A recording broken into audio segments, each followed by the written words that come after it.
I think that in losing as badly as we have imperiled trans people terribly. Yes. Politics is for power. Joe Biden did that. He's doing exactly what I said he was going to do. This is a wrong statement that he's going to deliver. But don't you think things would be better for trans people right now if Kamala Harris, if she had won, don't you think things would be better for trans people as opposed to right now? It is just exceedingly tragic in this country that basically half of trans people living in this country have thought about moving to a different part of the country because where they currently live is trying to restrict rights for trans people. That is astonishing. Which party do you think runs these cities and states that trans people are thinking about moving to? It's going to be Democrats. If you want better outcomes for trans people, I believe you have a moral obligation to dunk on Hasan every time he says stupid shit like this. You are morally obligated to call this out. Unironically, some of the best trans advocacy you can do is debunking Hasan Piker claims about like the Democratic Party. You in that action would be doing more for trans people than Hasan has ever done in his entire life. He's actively hurting trans people by pushing this ignorant shit. There's a respect that has to be had for people that I disagree with, right? At the same time, I recognize that part of my audience, and I would say an important part of my audience, is people who have never enjoyed that respect. You know what I mean? People who, in fact, are subjects of the kind of hate that Charlie Kirk was harvesting. And I can't ever A, contribute to making them feel like they've been abandoned. And B, I can't ever stand by and watch somebody do that. And in the name of unity or whatever, act like that's not happening because there are real consequences. And so it's like, when I read his words towards trans people, Jesus, when I read, you know what I mean, the language towards Haitians specifically, which was very, very, Haitians will become your masters if you don't elect Trump. I mean, this is very, very familiar to me. You know, it's this idea of Haitians coming into the country or immigrants raping your daughters. I mean, this was really, really, really dark stuff.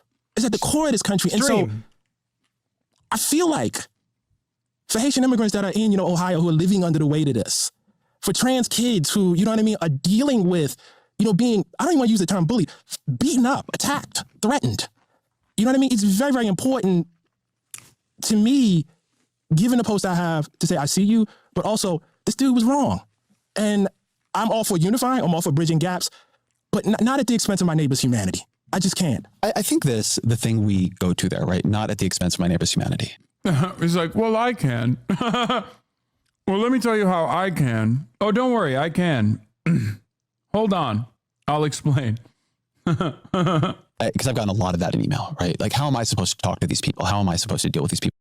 What Ezra Klein is talking about is a much more macro level analysis, prescriptive analysis. He's thinking about the much, much bigger picture. He's thinking about the problems that we face in this country from like a 30,000 foot level. And he correctly identified, and this is where a lot of leftists slip up, like Hasan, quite frankly. He identifies correctly that the way that we can best serve people that are truly marginalized in society, not just trans people, there's lots of people that are vulnerable for a number of reasons. The only way that we can protect them is by amassing political power. And I think he is in a roundabout way asking the question, like, how are we serving trans people? Like, if we claim to care about protecting trans people, and I think we should, how are we actually doing that if we allow for an outcome where the Republican Party is in control of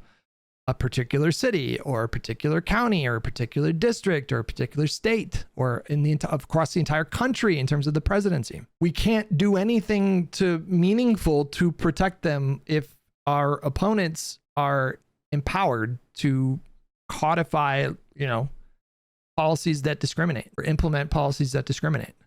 How are we actually what are we actually doing?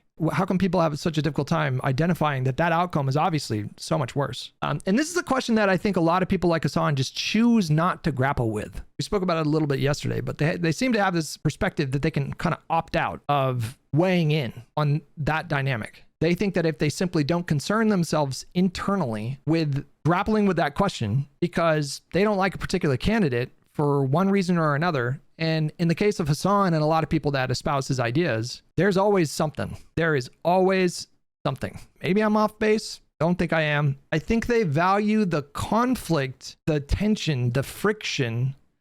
They value positioning themselves as like disruptors more than political power. They're addicted to the fight, I think, in many ways. And they will come up with like, they will invent things if they have to, if it means giving them the opportunity to distinguish themselves as uniquely moral, uniquely more moral than like the average Democratic Party voter. They look for those opportunities to signal that they're above it in some way, but they're not. They're not above it, and their hands are not clean. Any principled leftist who couldn't in good conscience vote for Kamala Harris contributed to the situation that we're in right now, directly helped Donald Trump, materially helped Donald Trump, obviously at a very small level, but collectively put them all together. That might have been the difference between her losing and winning. It just might have been. We've seen multiple credible polls that have emerged after 2024 to demonstrate that the people who voted for Biden in 2020 but then sat out 2024 just didn't vote for a candidate. The number one issue for those voters was Gaza. If you're going to say invent things, you should have receipts. I do have receipts. My receipt is about to manifest in just a moment as I let this clip play. I'll give you an example of inventing things. Okay. I'm not even 100% sure if we disagree, if you just like sort of see your role differently, right? I think that in losing as badly as we have imperiled trans people terribly. Yep. Yes. Politics is for power. Joe Biden did that. Politics is for power. He's doing it. Oh my God. God, man. I did not pre-watch all of this, but boy, did I tee him up so perfectly, because he's about to do exactly what I'm talking about here. Like, what did I just say about what Ezra is talking about? Ezra is talking about protecting marginalized people. Like the only way that you can actually protect marginalized people, the only way that you can actually have an impact is through political power. Without that, you cannot protect them. You cannot stop the Republican Party from passing laws all over the country to make life essentially miserable for trans people, make it more difficult, or ideally in their minds, impossible to obtain gender affirming care. He's laughing at what Ezra is saying. And Ezra's not saying anything. This shouldn't be controversial. The issue is that with a lot of leftists, particularly ones that watch Hasan and support his ideas, their emphasis is not on electoral politics. It's not that they don't vote. I think Hasan votes in every election that he can. It's not that they don't think that there is any importance to electoral politics, but above that in their minds is this looming kind of possibility or hypothetical option for something outside of the system to fix the problems. And that could be revolution, or it could be significant social democratic reforms, but like they're looking for something beyond electoral politics. This is why you see them mock voting so often. I mean, literally mock voting. Like it's a meme for them. After an election where Donald Trump wins, they meme about liberals talking about the importance of voting. They do stuff like, oh, if only we had voted harder. We should just vote harder. And they think it's a joke. It's like funny, but it's like unironically like, yeah, of course, like, yeah. Before Ezra Klein has even made his point, he's just kind of setting up the point he's about to make. But before he even got there, he stressed the importance of treating politics for treating politics with the correct kind of lens. Political power is just so it is so important. It's important when you have political power. It's equally important for very different reasons when your opponents have political power. And if you really want to protect people that need protecting, if you really want to support people and make sure nobody deprives them of rights, the best thing that you can do for them is to amass political power for the party that are opposing these restrictive measures. That is hands down the best thing that you can do. Above even like personally supporting them in your life. Maybe you could argue that those things are equally important, but on a macro level, there can be nothing more important than political power and getting political power and preventing your opponents from getting political power. But that really bothers Hasan. Did you see the reaction that he had? He's doing. Watch how Hasan reacts. And it's so consistent with what he has demonstrated in terms of his attitudes about like voting, electoral power. I think that in losing as badly as we have imperiled trans people terribly.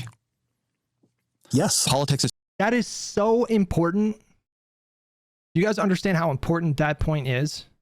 It's something that seems so self-evidently true, and yet we live in a period where, unfortunately, it seems like a lot of people need to be reminded of this. But it's so crucially important what he just said, and I want to see if Hasan even just like begins to explore that or acknowledge that. Because once you acknowledge that, it ties into what I was saying before about, supporting a pro-life candidate if it meant stopping fascism. We're kind of dealing with the same kind of thing here. What is the point of stopping fascism if it's not to protect people that would be harmed by fascism? And we can apply that on a smaller scale when it comes to trans people in this country. Like what he just said is so important. Like we have failed to protect trans people because we've lost political power is the point. It's so important. I think that in losing as badly as we have imperiled trans people terribly. Yes. Politics is for power. Joe Biden did that. Politics is for power. He's doing it. He's doing exactly what I said he was going to do. He's going to tell you that, and by the way, this is a wrong statement that he's going to deliver, but don't you think things would be better for trans people right now if Kamala Harris, after making concessions about transphobia and leaning into anti-trans narratives, if she had won, don't you think things would be better for trans people as opposed to right now? Now, who was the person who just asked me about when I said that people like Hasan will just invent things? I said that if it wasn't Gaza, it would have been some other issue that these people would have found to, create a justification in their minds to not vote for Kamala in 2024. They will invent things if they have to. What he just said is really remarkable. We should listen to what he just said another time so we can really kind of let it sink in. He's doing exactly what I said he was going to do. He's going to tell you that, and by the way, this is a wrong statement that he's going to deliver, but don't you think things would be better for trans people right now if Kamala Harris, after making concessions about transphobia and leaning into anti-trans narratives, if she had won, don't you think things would be better for trans people as opposed to right now? He said that's a wrong statement. So if we can condense what he just said into a much smaller sentence, he's saying that things would be just as bad or worse if Kamala had won, for trans people specifically. He's pushing back against the idea. He's saying it's incorrect to say that things would be better for trans people in this country if Kamala Harris had won. He says that that's incorrect. Where do we even begin? I saw this, I was so fucking triggered. And Emma Vigeland, like it's something that like I don't, social media is kind of funny because you build a network and influencers, they have like networks of other influencers that they all interact with. And so you see like one person says something and then all of a sudden like all of them start saying something. So you'll see like over the span of a week, very similar tweets from everybody kind of in that sphere. And I started seeing more people in my replies talking about like how Kamala had abandoned trans people. And I'm like, where the fuck did this come from? What are people even talking about? And then come to find out he was talking about it, which, inspired other people to talk about it. And Emma Vigeland picked up that baton and she ran with it even further. And she said, just very explicitly said that 2024, Democrats throw trans people and immigrants under the bus and lose to a fascist. 2025, Ezra Klein wants to abandon women in red states and run anti-choice Democrats. 2026, which vulnerable group will be cynically deserted to avoid a conversation about taxing billionaires? Like there's so much wrong to unpack with that tweet. I'm reminded of Luke Skywalker at the end of Last Jedi. Like, amazing. Everything that you just said is wrong. First of all, when did Democrats throw trans people onto the... What happened in 2024? What are we talking about? 2020, she says 2025, Ezra Klein wants to abandon women in red states. That doesn't seem to be true. Quite the opposite. I think he is saying the opposite. He was making the point he just made a moment ago that we're not protecting women in red states by allowing Republicans to control the Congress. In fact, we are just failing. We are just utterly failing to protect them by allowing Republicans to win control of the Congress in red states and run anti-choice Democrats. I think he just gave that one example, but I think people are taking him quite literally. I think people are taking Ezra Klein quite literally and in the process misrepresenting what he was actually saying. I think he was just using that one particular issue as a hypothetical. Should we try to elevate and strengthen Democratic candidates who diverge from the party line on one or two issues, I suppose, if it meant having control of Congress? I think that's ultimately the question that he's getting at. So her whole framing there is wrong. And then she says, which vulnerable group will be cynically deserted to avoid a conversation about taxing billionaires? When did Democrats ever stop talking about taxing wealthy people more? Did Biden not raise taxes on people making over $400,000 a year? I don't know if she's tying it to like abundance. I saw some people claiming that Ezra Klein didn't want to tax billionaires in the book Abundance, but I don't ever remember. I read Abundance or listened to the audiobook, and I don't ever remember that coming up. Like everything about her tweet is wrong. Like it's just at every stage of her tweet, it's just it's pretty mind blowing. So I think she was piggybacking off of Hasan here. Did you guys know? You know, and there's some trans people in my community. Did you guys know that 48%? I mean, there's a survey that was done. I can't remember by who, but it was a survey of like 80,000 people, a massive survey of trans people. And did you guys know that nearly half of trans people in this country have thought about moving to or are in the process of moving to cities and states that are not trying to restrict rights for trans people? That's pretty astonishing. To me, it is tragic. I'll phrase it that way. To me, it is tragic. There has to be a word that conveys more weight or seriousness.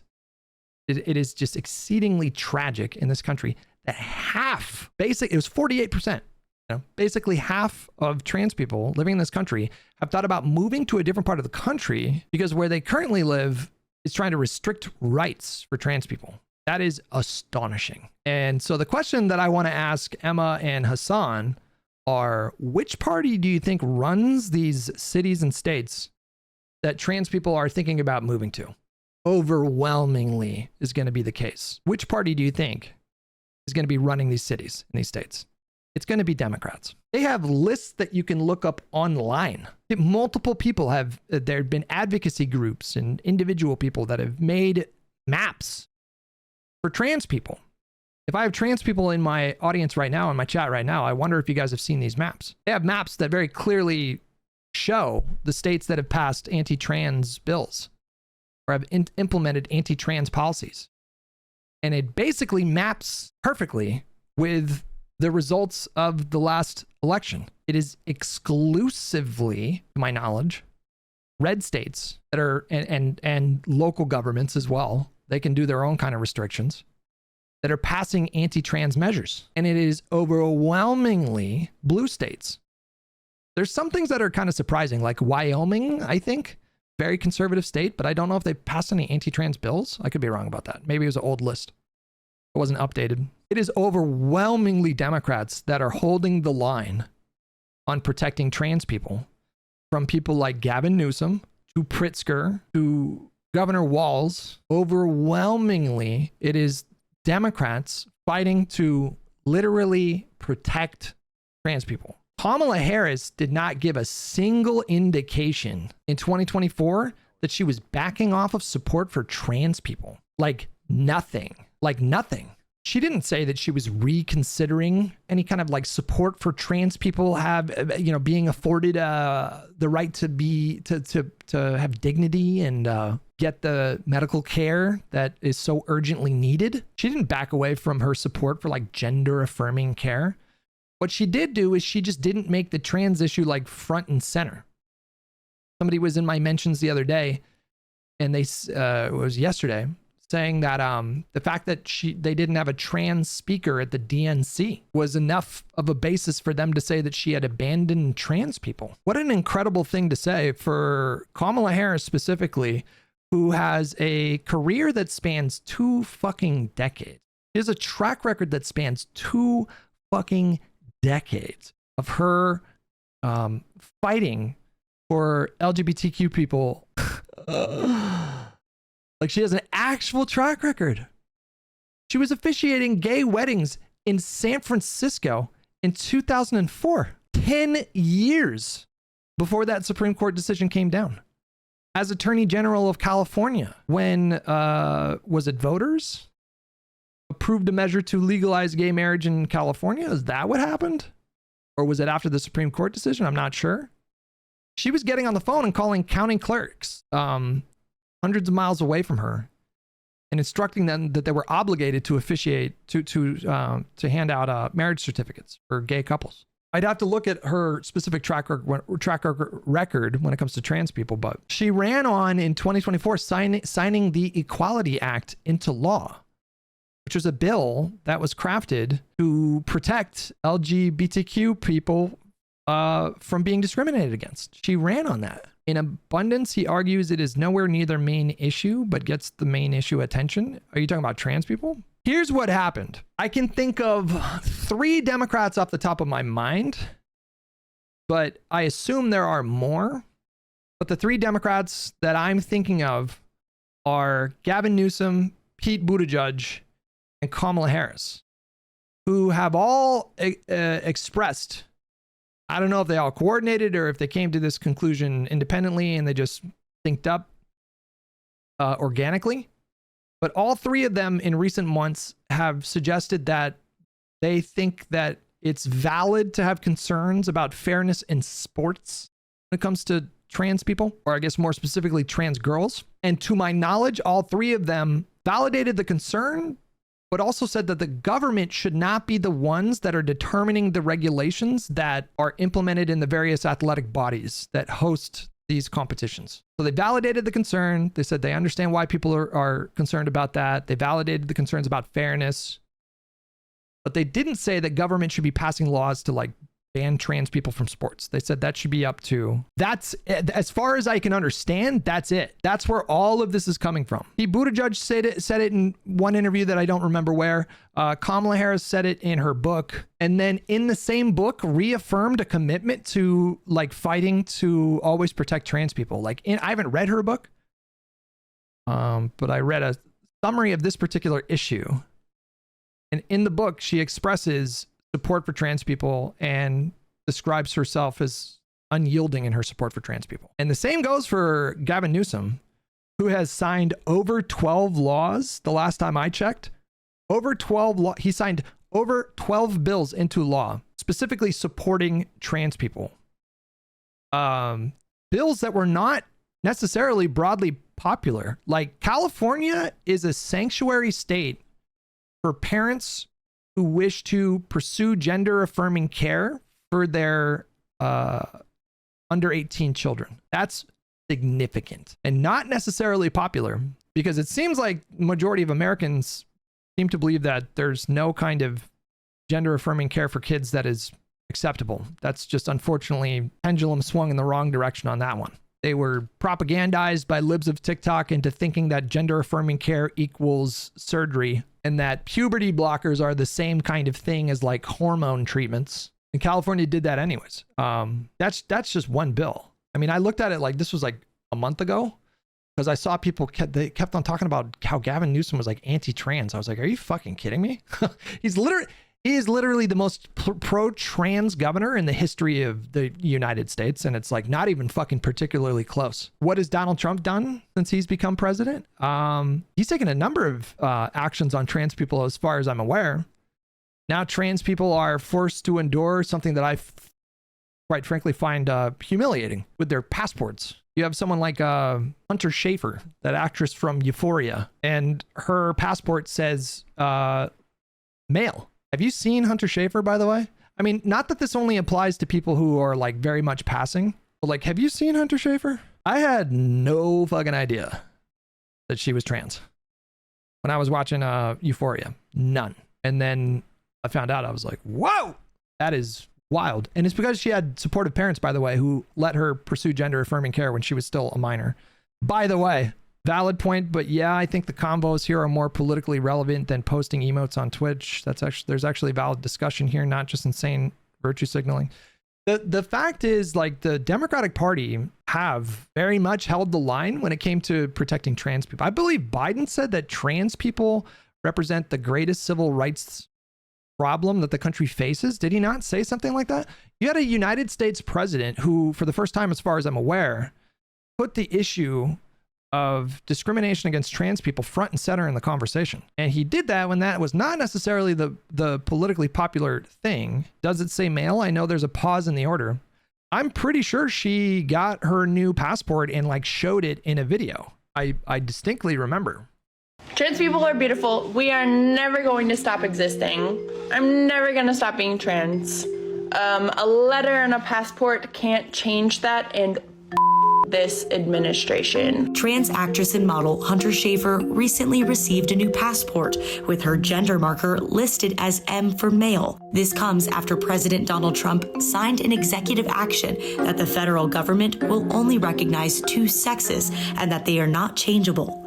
Hunter took to her TikTok story to share her frustration. So my initial reaction to this, because our president,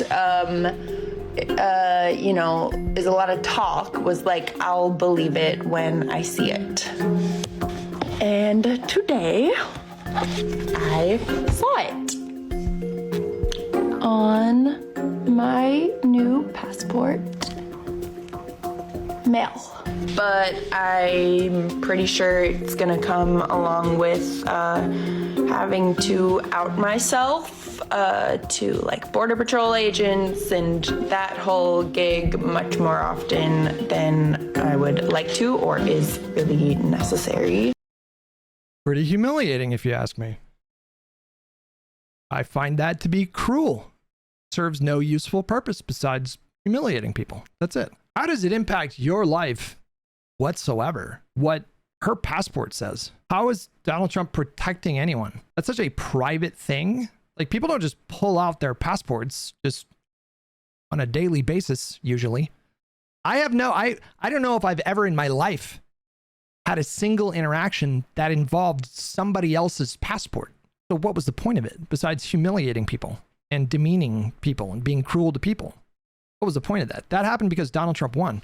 He's been a busy bee on trans people in his second term. He signed an executive order, quote, defending women from gender ideology extremism and restoring biological truth. Ken Klippenstein reported recently there's like criteria that the administration is going to use to identify like political extremists. And one of the things on that list is like expressing support for like trans ideology. So now if you believe in trans ideology, I guess you can be targeted by the federal government for investigation for being a political extremist who's prone to violence. We'll see where that one goes, but that's pretty fucking scary. He signed an executive order, quote, protecting children from chemical and surgical mutilation.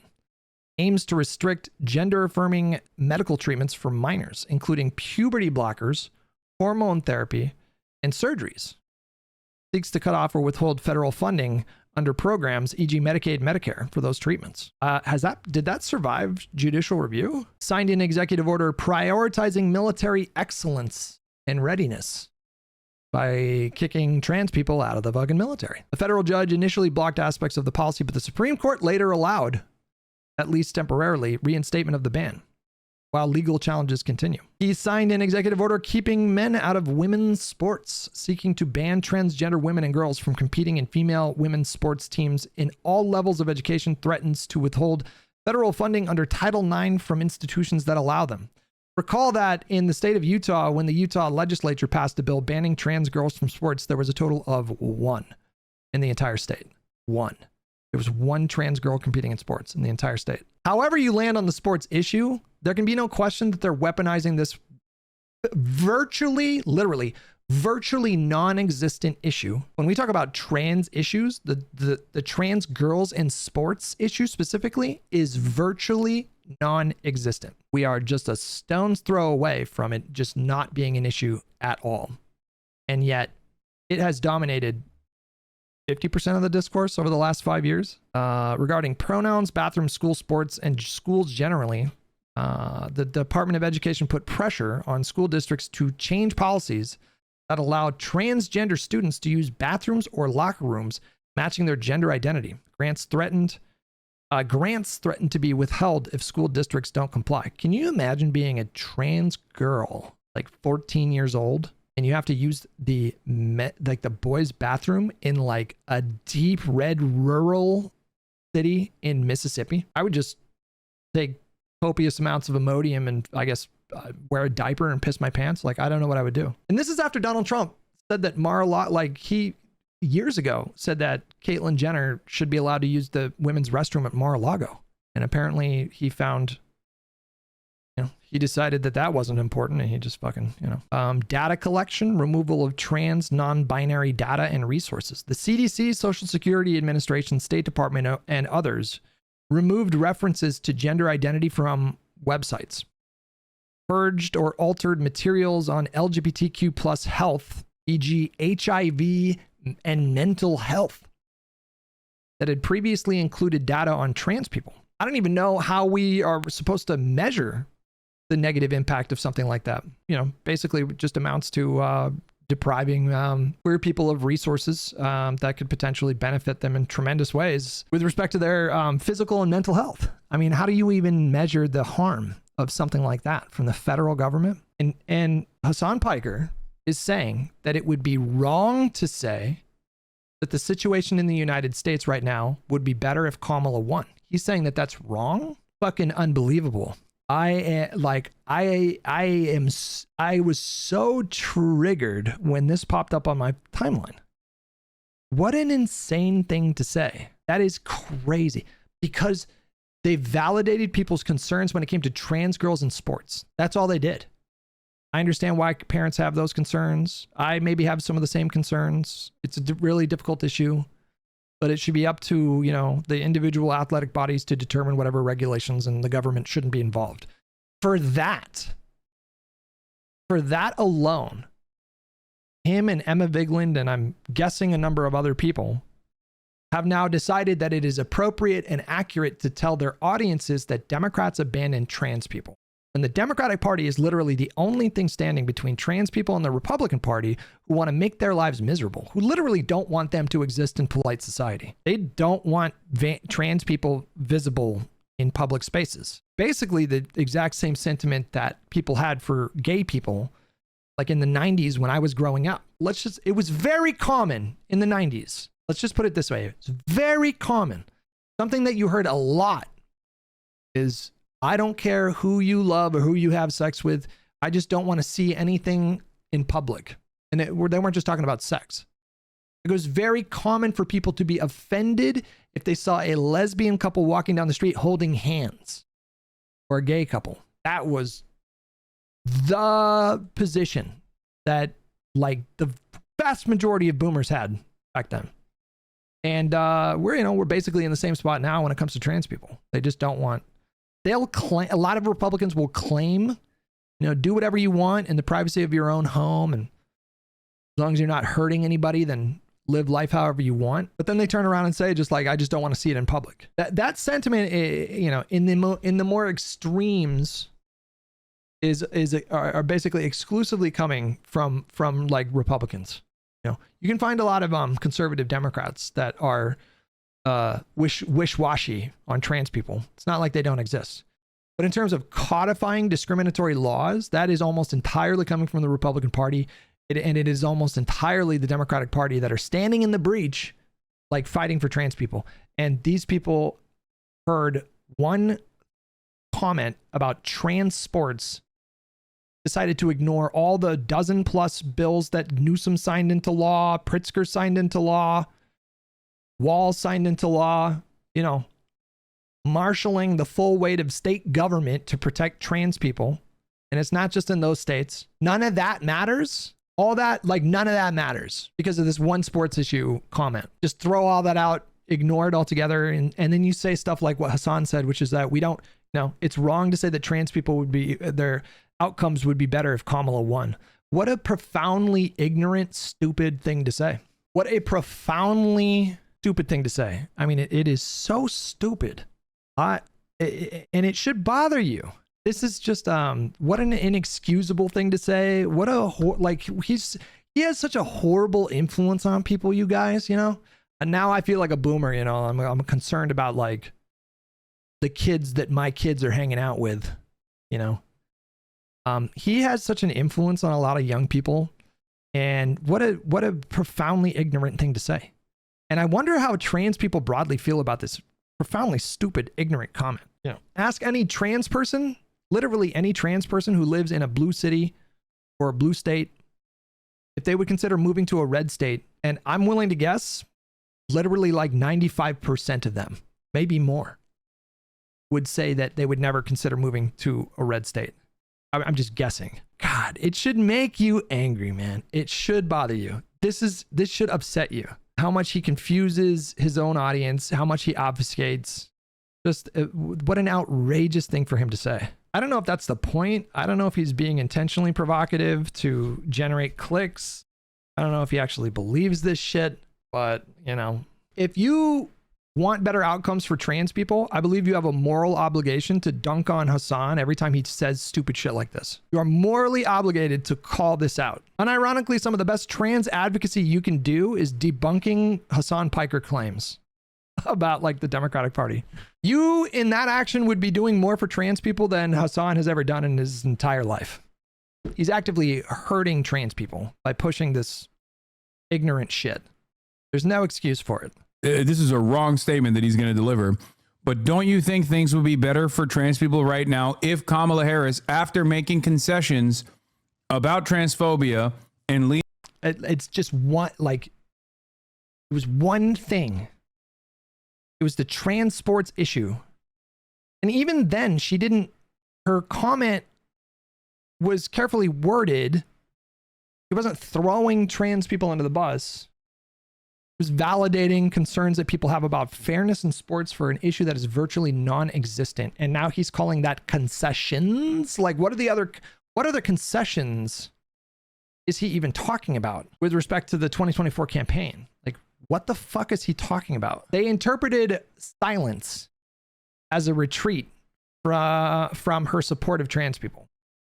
You know, they were getting kind of hammered on trans issues, these stupid culture war issues. And, you know, when Kamala went out there on the campaign, and she did talk about trans people, as far as I'm aware, she affirmed support for trans people multiple times on the campaign, but she just didn't make it a centerpiece of the campaign in 2024. She wasn't out there like working trans issues into every stump speech. And people interpreted that to mean like a retreat, as if she was teeing up to, like, you know, strip trans people of their rights if she were to win and be inaugurated. This wasn't based on anything. leaning into anti-trans narratives. If she had won, don't you think things would be better for trans people as opposed to right now?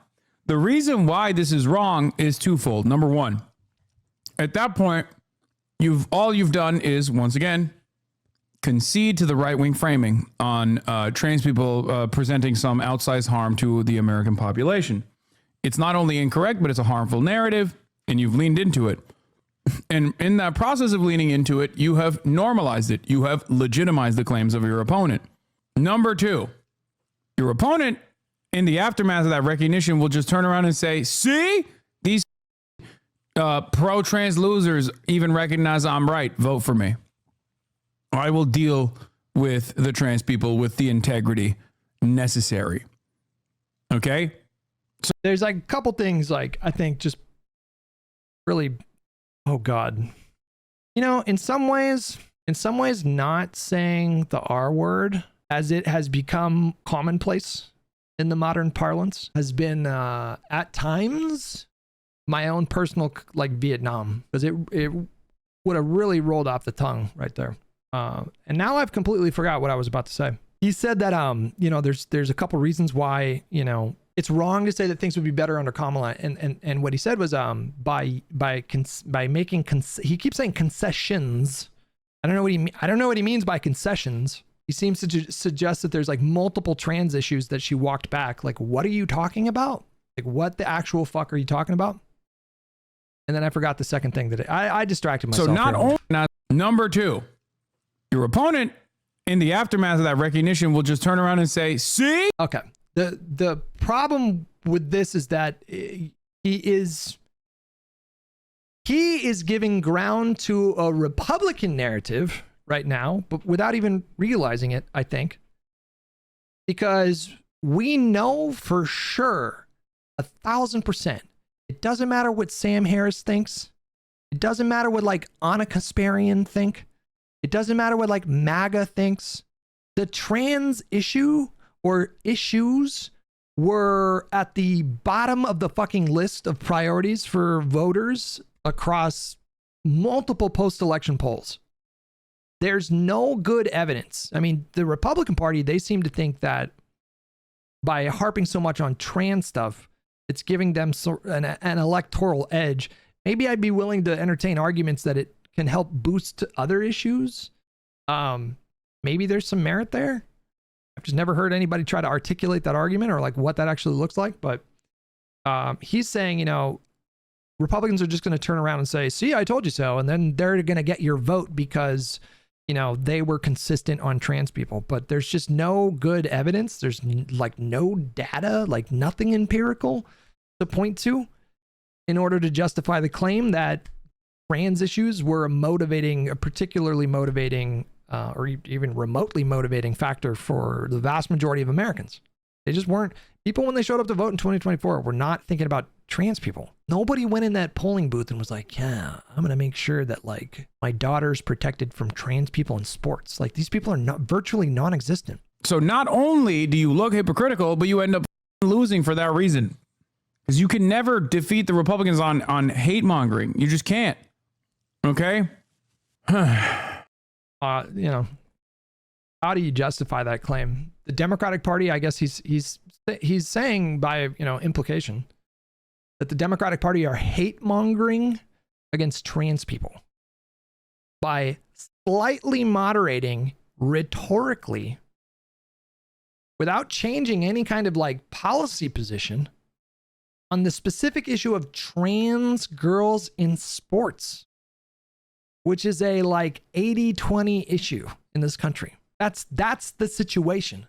They moderated slightly, rhetorically, without changing their policy prescription. No Democrat, as far as I'm aware, have proposed legislation to prevent trans people from competing in sports. Newsom didn't.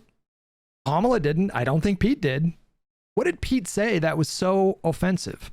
He's minimizing all the real and ongoing harm MAGA Trump has done to trans people. This is normalizing the discrimination. I wonder how much he even knows about like what Trump has done specifically with respect to trans people. Pete Buttigieg. What did he say?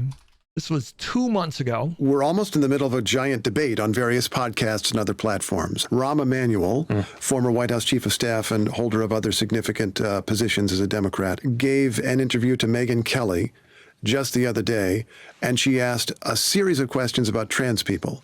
He ended up contradicting most Democratic Party orthodoxy about trans people, ended up by saying, agreeing with the idea that a man cannot become a woman, and then said he was going to head for the witness protection program because he was aware that some Democrats would be unhappy. What's your approach to that, and how would you try to appeal to people who disagree with you about it?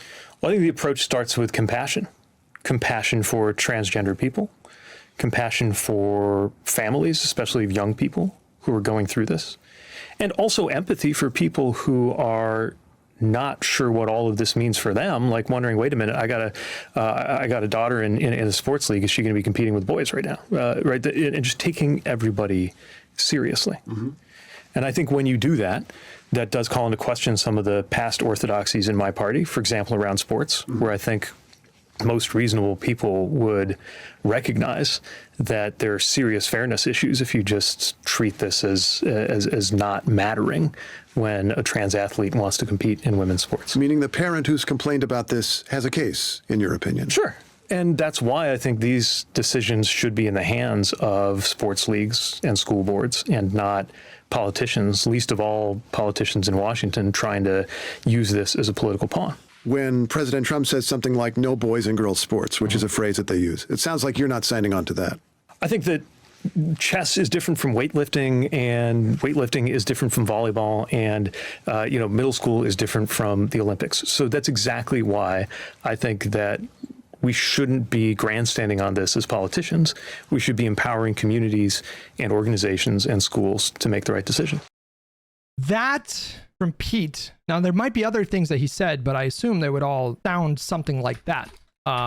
That came up again. This is from 2 months ago. And boy, did the left lose their fucking mind over that comment.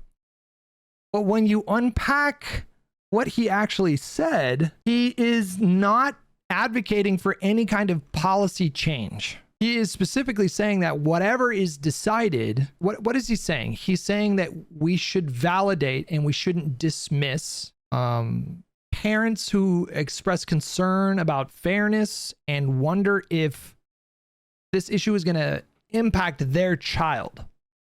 Even if I think that's a bit silly when the issue is virtually non-existent. I'm just so curious. There are how many people total between the two chats right now? There are about 912 people between Twitch and YouTube right now. How many of you guys, I'm just so curious, how many of you guys have ever had any kind of exposure to a sibling, yourselves, a coworker, anything related to a trans girl competing in sports? For me, the answer is no. It has never come up in my life a single time. I've never heard of anyone in my life being impacted by this. And I live in California. Okay, we have one. Drew is one. Matt says he knew one. I'm not saying, did you know a trans person? I mean, have you ever even heard of it in the real life, indirectly or directly, this being a thing? Drew said, my brother is a track coach and he has a runner that is trans. Okay, there's one. That was the extent of what Pete said. Is this just a repeat? Hold on. The controversy over transgender. And then Newsom, I think he took it maybe a little step further, but he said something like, I had a lot of questions about trans people and there were things that I was uncomfortable with at first. What is this pronoun thing? Which I did not take to be some mean-spirited thing that he would. I didn't take that to be him knocking trans people. Quite frankly, I had a similar experience. I'm sure a lot of people on the left, how many of you guys were thinking about trans issues before 2014? How many of you guys had views back then that you would consider to be regressive now? Views that you no longer have? I was so dismissive of trans people. And, not to absolve myself or anything, but we're all a product of our environments. And especially at a younger age, the world that you inhabit is going to be shaped to a large degree by how things are represented in media. I never knew a trans person. Nobody was out in trans in the community that I was raised in Northern California in the 80s and 90s. I don't know if I ever encountered a single trans person. And I walked everywhere. That's kind of crazy. Does that still happen? That's kind of crazy. When I was young, 9 a.m., if it was summer and we were out for school, by 9 a.m., 10 a.m., my parents were telling me, go outside. I don't want you coming back inside until you eat lunch. And then after you're done eating lunch, if you eat lunch here, you're going to go back outside. They just told me to just go and be free. And I had total free reign to just walk everywhere in the city. Petaluma was divided by a river. And so you had the west side and the east side. We lived on the west side. I could walk to the east side. There was a swimming pool, public pool on the east side. The east side? Yeah. I would just walk for miles, you know, just like doing, just, you know, throwing shopping carts into rivers. What's that one clip, that Tangia clip? Just doing whatever. Being a kid is about like the unconventional pairing of nouns and verbs. You know, you just blank a bunch of blanks when you're a kid. You know, you like throw a bunch of rocks at stop signs, or you know, kick grass, or just like, I don't know. It's just whatever you can think of. Just throwing bikes in the river, dude. I don't know. But anyways, back to what, you know, never thought about trans people. And the only time I ever saw trans people was when they showed up in movies or shows, and they were always like the butt of the joke. They were always very, I mean, society was just like, if you think it's bad now, and it is bad in a lot of ways, but dude, in popular media, imagine being a trans person growing up when that shit was super common. Like, just trans people were just relentlessly were just the butt of jokes. That was it. They were there to make fun of. And so I had totally ignorant views of trans people before I bothered to take the time to just like look into it even just a little bit. You know, I was in my mind thinking like, is it right to validate that? You know, is it right for me to validate the gender? Treated it like you know, viewed it like a mental illness, like schizophrenia. Just quite frankly, just to be very open about what I used to think. And then it just, all it took was a cultural shift around 2014 because of the Caitlyn Jenner stuff. And then that provoked a lot of conversations. And then I just took a little bit of time to like, okay, you know what? There's this new thing, this new national discussion that's like challenging a preconceived notion that I have. So let's just like look into it. And it didn't take long before I discovered that gender affirming care had measurable, I mean, positive doesn't even begin to touch like the impact that it has. It's like life-saving. I discovered that it's literally life-saving. And I discovered that there was no connection between trans identity and delusions like that come from schizophrenia or extreme cases of like bipolar. I learned that they were not even in the same ballpark when we're talking about mental health and like DSM categories. And then once I learned that, I was like, oh shit. And so, you know, I just looked at things differently. But, you know, Newsom was just like, you know, at first I had a lot, and Newsom's really like, he gesticulates a lot. I just had a lot of concerns, pronouns. What are pronouns? What's that all about? But he wasn't being dismissive. He was speaking to his evolution, and people interpreted it as him being dismissive. And then he similarly validated parents' concerns about fairness in sports. Took the same positions as far as I'm aware. Wasn't pushing for any policy to be passed to deprive trans people of the right to play sports or whatever.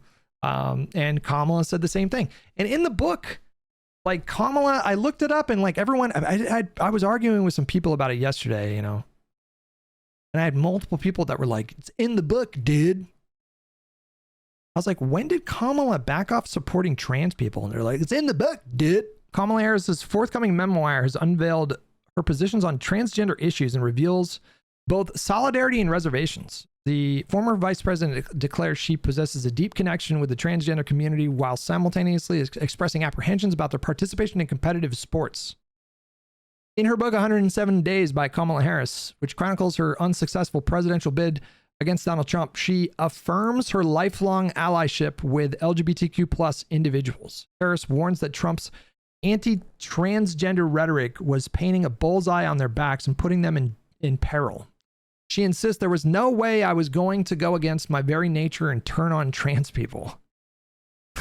And then I had like Hasan's fans like, it's in the book, dude. What do you think? She wrote it out. She wrote it in her book, dude. Really? She's saying, oh, I feel connected to them and I'm never going to abandon them.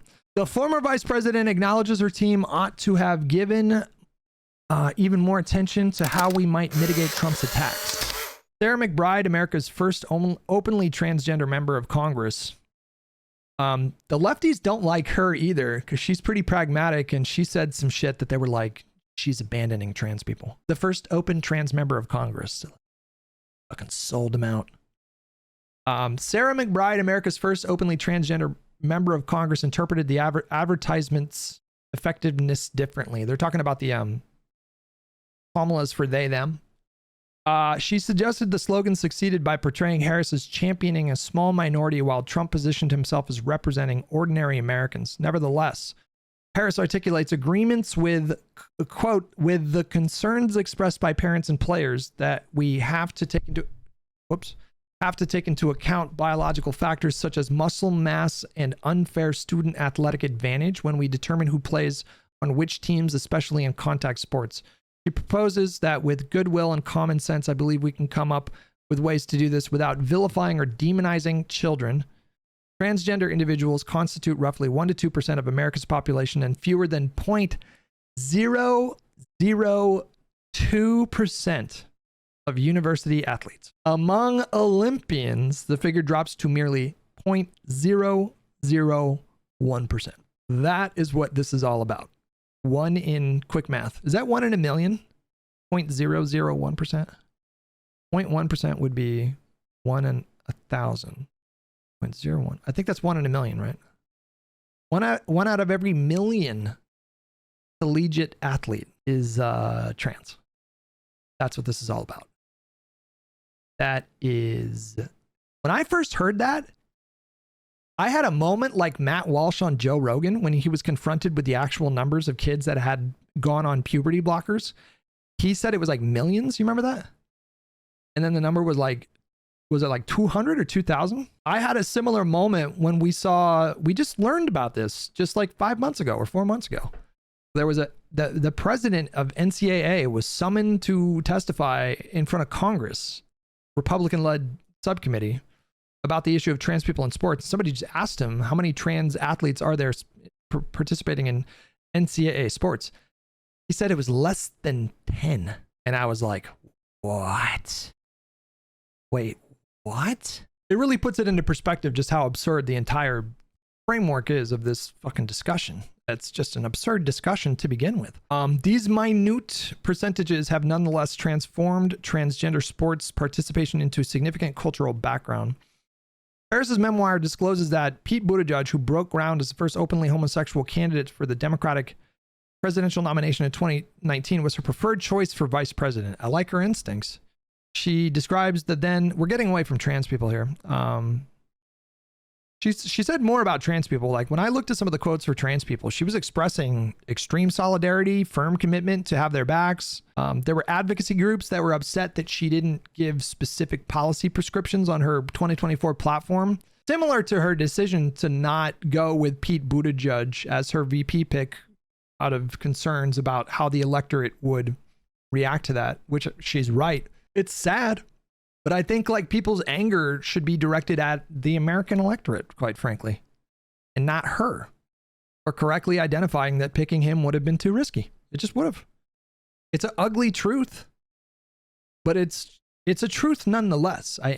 Without even looking at data, I think we can all intuitively understand why picking a gay VP candidate with 109 days, 7 days, whatever, would have been way too risky. And you get to make those decisions. Like, you get to make those tough decisions. If it means saving the country from Donald Trump, you absolutely get to make those decisions and have that be a consideration. I mean, yeah, Kamala was risky enough. And I think that was her point. She was already risky, like untested candidate with 3.5 months to campaign. That was risky enough. And the reaction to the quote in the book from people like Hasan has just been utterly predictable. People like Emma Vigeland as well. If I ever did anything like that with you guys, I would fully expect and hope that you would push back against me for making such an insane like A to B leap. Show me your work. Like, how did you get here? Where like Democrats we've just abandoned trans people? What are you talking about? And then you ask them, and then his fucking idiot followers, I'm getting a little saucy, but they're fucking stupid. They show up in my mentions saying that it's in the book, dude. Read her book, dude. Because they saw a Hasan stream with him talking about it. It is so lazy. And they do this with a number of issues. They just... What? Like, the Emma Vigeland tweet is a really good example because it's like multifaceted in the idiocy. There's like several disparate, idiotic things that she said. We threw immigrants under the bus? What? Excuse me? What are you talking about? Are you fucking joking me right now? What? What are you talking about? Joe Biden was objectively, zero doubt, the most pro-immigrant president in fucking generations, without a doubt. Massively expanded TPS protections for over 1 million people. I think he naturalized twice as, might even be more than twice. I think he more than doubled the amount of Americans who were naturalized, immigrants who became naturalized during his term. He issued way more visas, H-1B visas, student visas, obviously supported DACA. They came up with an immigration bill that I think provided a pathway to citizenship. Kamala ran on a pathway to citizenship for DACA recipients and their parents. The idea that Democrats threw immigrants under the bus because they wanted to pass a bipartisan border bill. So like what they're doing with the trans issue, they do the same thing with immigration. So they take the trans issue and they boil it down to the trans sports issue. Now all of a sudden, that's just everything. That's all of it. It's all the sports issue. And because they slightly, and I can't stress this enough, because they slightly moderated rhetorically on the specific issue of sports without proposing any policy, they said government should stay out of it. That became the entirety of the trans issue. And then the border issue became the entirety of the immigration issue. So they ignore the myriad ways that Joe Biden celebrated and empowered immigrants in this country at levels we have not seen in the modern era. Not since Reagan provided amnesty for nearly 3 million people. That was obviously far and above, like more than what Biden did. But I think he got that from Congress, right? Like he demanded that from Congress and they gave it to him. And so because they negotiated a bipartisan border bill with Republicans in a divided government. All of a sudden now Biden gave up on immigrants. What a wildly, profoundly idiotic oversimplification. It's a baby brain take. I am so profoundly unimpressed. How does your logic train stop where it stopped for Emma and Hasan? How is there not a part of you that's like, maybe I should look up what bills Gavin Newsom signed into law to protect trans people? Like, don't you think that would be, you see a claim, right? The claim is, people see a podcast clip of Gavin Newsom talking to Charlie Kirk and they're like, oh, he's super anti-trans. Well, he's governor, in a state where Democrats have a supermajority. So we passed a lot of bills in California.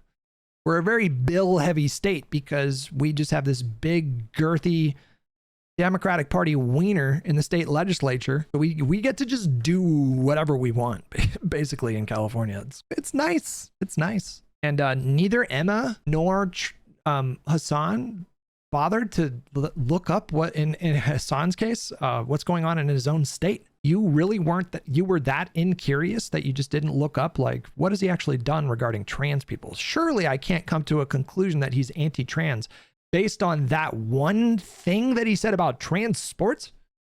Surely I would never take that and jump to a position of like, they abandoned trans people. That would be idiotic. That would be stupid, right? Like stupid people would do this. And he's not stupid. That's the thing about him. The second part of the story that is also objectionable, which I have not even waited for his statement, by the way, and I'm already arguing against what I know he's going to say with my heart of hearts because I've heard it so many goddamn times from other liberals, is that Joe Biden was president when Republicans were aggressively hitting the anti-trans narrative. I'm going to Minecraft myself. I'm going to end it all in a video game so that I don't have to suffer through this fucking bullshit. I'm so fucking pissed right now.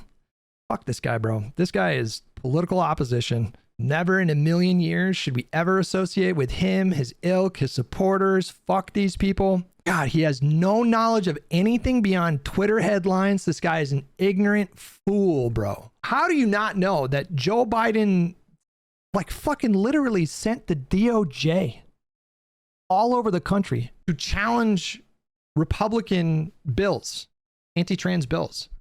He did it all over the fucking country. Like, what do you think Biden should have done? Just said, hey, you can't do that. Well, you don't get to do that, bro. You don't get to tell like local governments or state governments that they can't pass bills.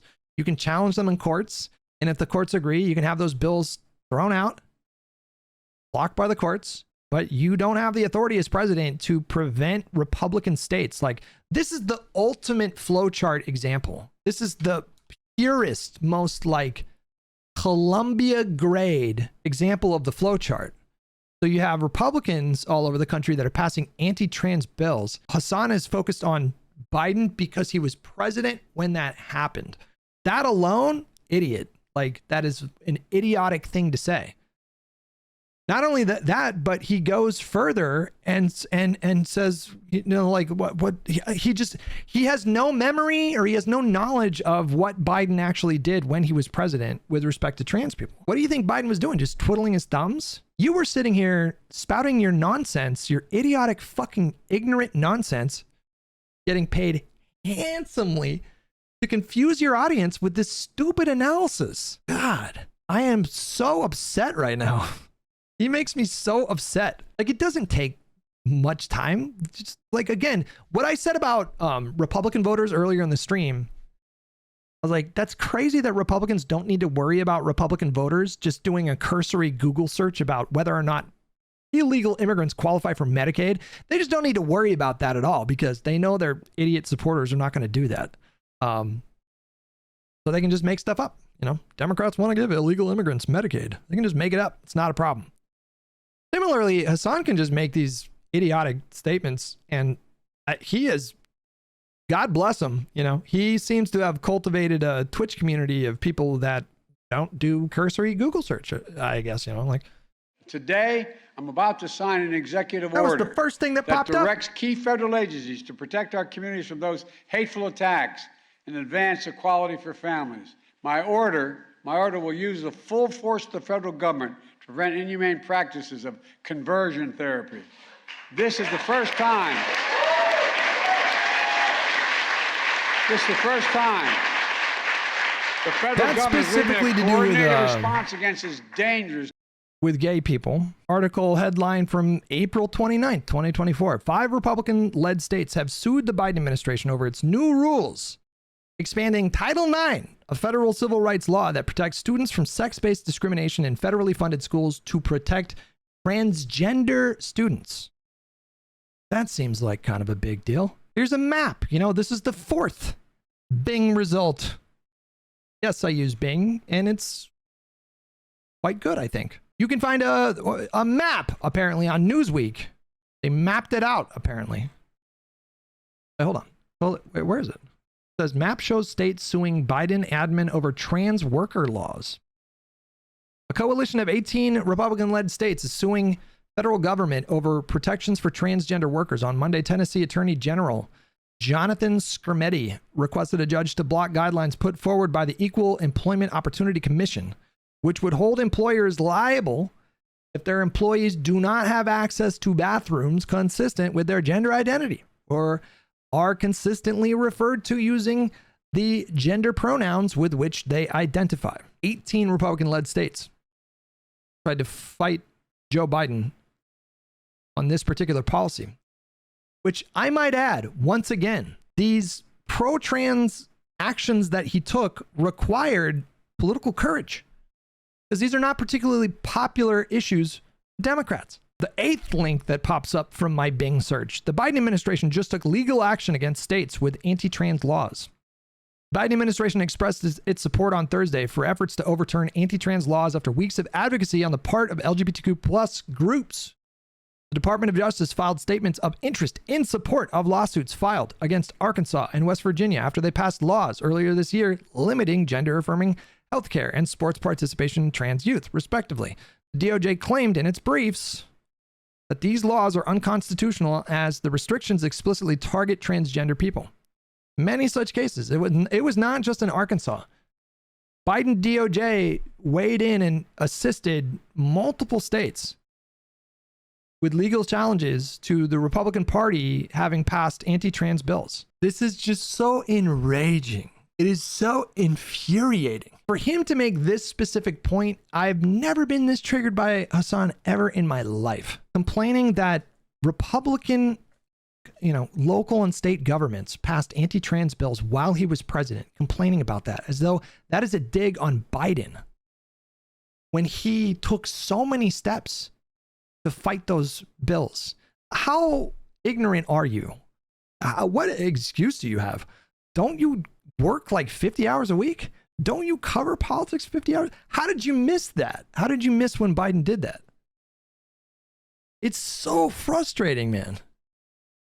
Is that have not even waited for his statement, by the way, and I'm already arguing against what I know he's going to say with my heart of hearts because I've heard it so many goddamn times from other liberals, is that Joe Biden was president when Republicans were aggressively hitting the anti-trans narratives and also successfully implementing anti-trans legislation at the state legislature level already, building the framework for what came next.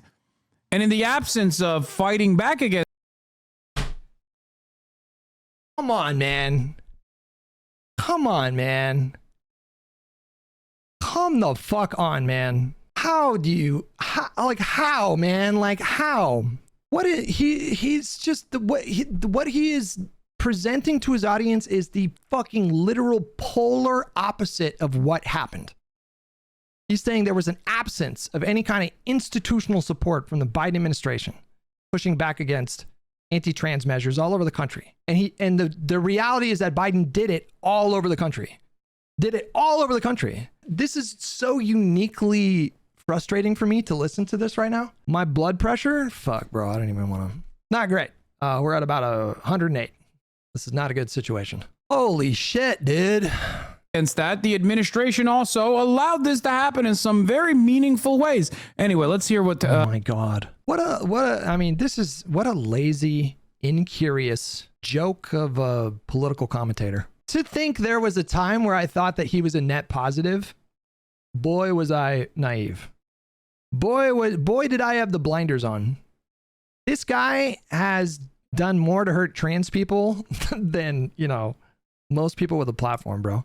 I feel like he's done more to hurt trans people than like Steven Crowder with this fucking bullshit. That's crazy, man. In the absence of, what did he just say? Can we just review that? What ifs? And also successfully implementing anti-trans legislation at the state legislature level already, building the framework for what came next. And in the absence of fighting back against that, the administration also allowed this to happen in some very meaningful ways. Anyway, let's hear what... that's just fine. What a way to end the video. What a way to end the stream. That is so inexcusably ignorant. Like, this guy should not be covering politics. He has no business covering politics. You have no business covering politics. You should focus on, like, I don't know, hang out with fucking 100 Thieves and just, make your brand about like luxury fashion and lifestyle. You should not be covering politics. If you're going to accuse the Biden administration of allowing anti-trans bills to happen in this country and you have no knowledge of what Biden actually did, which is the opposite of what you're saying, how do you excuse that? What is the excuse for that? And how does he not have people in his chat that, like, I feel like if I said something that comically wrong, like half my chat would be telling me like, no, you got that wrong. There's no way you guys would let me get away with something that egregious. There's no way. I know for a fact a decent chunk of my audience probably at this point on YouTube and Twitch would be like, you correct me all the time. Yeah. But like, if I got something that wrong, I would have so many people that are like, bro, that is not true. And this dude has 30,000 people watching him and like nobody. How do you not? I feel like if you cover MAGA for a living, if you make your living discussing like MAGA and the danger that MAGA poses, and at this point, I think you have a moral obligation to cover how much of a fucking idiot Hasan is. You have a moral obligation to cover how he confuses his audience, and then those audience members go on and spread that idiotic confusion. and it just spreads like a cancer. God, man, that's unbelievable. It's unbelievable. It was bad enough that he, you know, did what he did with respect to like Kamala, categorizing how she supposedly threw trans people under the bus. That was bad enough. But what he just said about Biden, what is the excuse for that, bro? You're 33 or something like what are you, I don't, like, just, it blows my mind. It blows me away. That is so infuriating.